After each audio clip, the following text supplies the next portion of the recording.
ಮುಂದೆ ತುಲಾರಾಶಿ. ತುಲಾರಾಶಿಗೆ 9ನೇ ಮನೆಯಲ್ಲಿ ಇದ್ದ ಗುರು 10ನೇ ಮನೆಗೆ ಬಂದಿರತಕ್ಕಂತಹ ತಿಂಗಳು ರಾಶಿಯಲ್ಲಿ ಒಂದು ಸ್ವಲ್ಪ ದಿನ ಶುಕ್ರನು ವ್ಯಯದಲ್ಲಿ ಇರ್ತಾನೆ, ನೀಚದಲ್ಲಿ. ರಾಶಿಯಲ್ಲೇ ನೀಚದಲ್ಲಿ ರವಿ ಇರ್ತಾನೆ ಸ್ವಲ್ಪ ದಿನ, 15-16ನೇ ತಾರೀಕುವರೆಗೂ. ಆಮೇಲೆ ಶುಕ್ರನು ಸ್ವಕ್ಷೇತ್ರಕ್ಕೆ ಬಂದು ರವಿಯು ಮುಂದಿನ ವೃಶ್ಚಿಕ ಮಾಸಕ್ಕೆ ಹೋಗ್ತಕ್ಕಂಥದ್ದು. ಅಲ್ಲಿವರೆಗೂ ಸ್ವಲ್ಪ ಒತ್ತಡ, ಆಯಾಸ, ಕಾರ್ಯನಿಧಾನ, ವಿಳಂಬ ಅಥವಾ ಅಸಮಾಧಾನ, ಯಾಕೆ ಹೀಗೆ ಆಗ್ತಾ ಇದೆ ಅಂತಂತ ಗೊತ್ತಿಲ್ಲದೆ ಸಿಟ್ಟು ಮಾಡ್ಕೊಳ್ತಕ್ಕಂಥದ್ದು ಅಥವಾ ಫ್ರಸ್ಟ್ರೇಟ್ ಆಗೋದು, ಈ ರೀತಿಯ ದೋಷಗಳಿಗೆ ಕಾರಣವಾಗ್ತದೆ. ಸ್ವಲ್ಪ ತಾಳ್ಮೆ ಇಟ್ಕೊಳ್ಳಿ.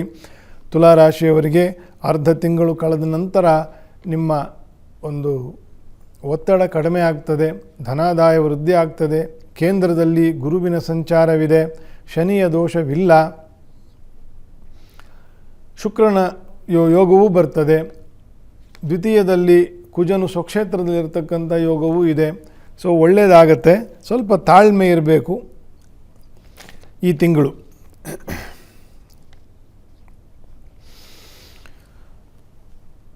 ತುಲಾರಾಶಿಯವರು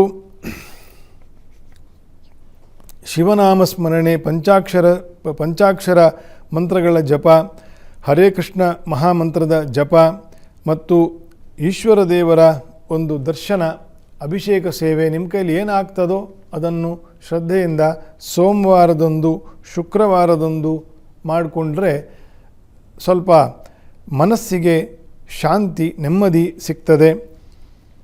ಗ್ರಹಾರಿಷ್ಟಗಳು ಪರಿಹಾರ ಆಗ್ತದೆ.